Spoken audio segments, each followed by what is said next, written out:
Bolívar e Flamengo se enfrentam na quinta-feira, 9h30 da noite, no estádio Hernando Siles, na cidade de La Paz, na altitude de mais de 3.600 metros, onde é difícil pra caramba de respirar, imagina de jogar futebol. Como é que se faz para acompanhar esse jogo, Alan?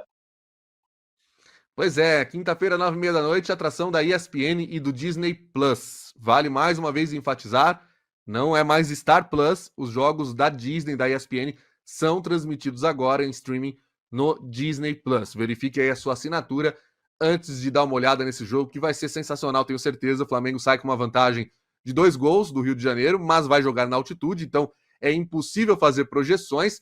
Esse duelo que a ESPN vai mandar uma equipe para lá, inclusive com o Rogério Vogan e o Paulo Calçade, narrador e comentarista em loco. E dos estúdios em São Paulo, Carlos Eugênio Simon faz análise de arbitragem e o Djalminha comenta também dos estúdios. Então a ESPN fazendo um investimento que ela sabe que vale a pena, porque Flamengo é sempre sinônimo de maiores audiências do ano, né? Ainda mais jogo exclusivo na Libertadores. A tendência é ter uma audiência gigantesca para os padrões da TV por assinatura com esse jogo, que é um jogo bem bacana. Marinho, você sabe que eu tava pensando aqui, né? A gente se acostumou tanto nos últimos anos de terem até umas goleadas de brasileiros, quando o Palmeiras enfrentava, sei lá, Delfim. E esse ano, os times brasileiros estão todos com os jogos em aberto, não tem ninguém decidido, não tem nenhum confronto que a gente vai assistir só para cumprir tabela. Todos são bons, inclusive esse Flamengo que abriu 2 gols, um gol no final, inclusive, né? Porque se tivesse ido para a Bolívia com 1 gol só de diferença, eu estaria bem mais desconfiado das chances do Flamengo, mas com 2-0 é legal, só não tá decidido.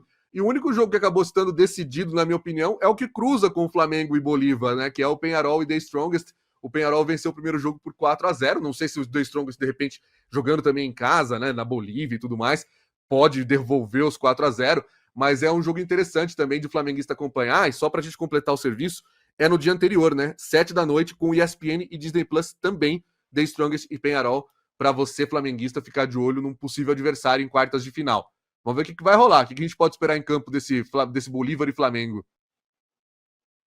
Começando pelo resultado, né? O Flamengo venceu por 2-0 o jogo de ida, portanto, se classifica com qualquer vitória, com qualquer empate, com qualquer derrota por 1 gol de diferença, mas se perder por 2, vai para pênaltis. Independente do placar, pode ser 3-1, 4-2, não tem aquela situação de gol fora de casa. Se for derrotado por 2 de diferença, vai para os pênaltis. Agora, se o Bolívar conseguir vencer o Flamengo por 3 ou mais, segue o Bolívar para pegar, como você bem citou, provavelmente o Peñarol, mas quem sabe o The Strongest fazendo um duelo boliviano nas quartas de final da Libertadores. Dentro de campo, tá? O Flamengo foi derrotado pelo Botafogo, levou 4-1, uma crise, um resultado horroroso. Porém, ainda teve outras notícias ainda piores, porque a situação de lesões se agravou ainda mais, porque o Arrascaeta sentiu dores na coxa e também passa a ser uma ausência sentida pelo técnico Tite. O Pedro, o Gabigol já estavam fora longos períodos, né? Até setembro a previsão de ausência desses 2 jogadores. O Vinha e o Cebolinha, então, mais ainda, não devem mais atuar nessa temporada. São outras baixas que tem o Flamengo. Daí a gente vai pensar, Pedro, Gabigol, Arrascaeta, Cebolinha, Vinha, o De La Cruz também teve algumas dores. Tá complicada a vida do Flamengo para esse jogo na altitude. É uma situação, sabe, mesmo preservando, cuidando dos jogadores, como o Tite costuma dizer, o Flamengo tem sofrido muito. E culpa o calendário por toda essa situação. Toda entrevista coletiva que ele dá, às vezes ele não dá entrevista, né? O Tite já deu, assim, de resolver não participar de entrevista coletiva, ele cita a dificuldade do calendário. E é muito jogo em cima de jogo, e isso tem atrapalhado o Flamengo, que disputa também as primeiras posições do Campeonato Brasileiro. Enfim, é um time que está de olho na maior parte dos títulos possíveis nessa temporada 2024. Dito tudo isso, eu quero saber o teu palpite. Quem você acha que vence? Você acha que o Flamengo, olha aí, desculpa, o Flamengo vai conseguir a classificação contra o Bolívar, sim ou não? Coloca aí nos comentários do vídeo, por favor, me deixa o teu like e ativa o sininho de notificações também. 2-0 no jogo de ida. 3.600 metros acima do nível do mar. O Bolívar não é um time ruim. Eu estou pronto para o que vai acontecer comigo depois desse palpite, que vai ser todo o hate da maior torcida do Brasil.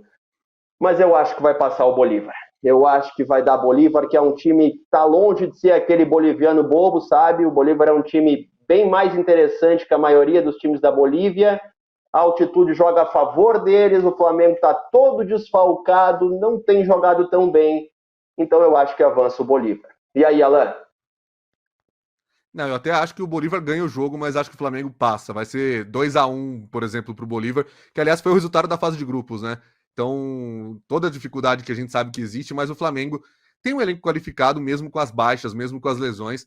Só é preocupante o seguinte, mesmo que o Flamengo passe, siga o meu palpite, né? Perca esse jogo e passe, precisa dar uma olhada no que vai ser o resto dessa temporada, né? Porque tá vivo nas competições, pode sair vivo nas três, Copa do Brasil, Libertadores, Brasileirão.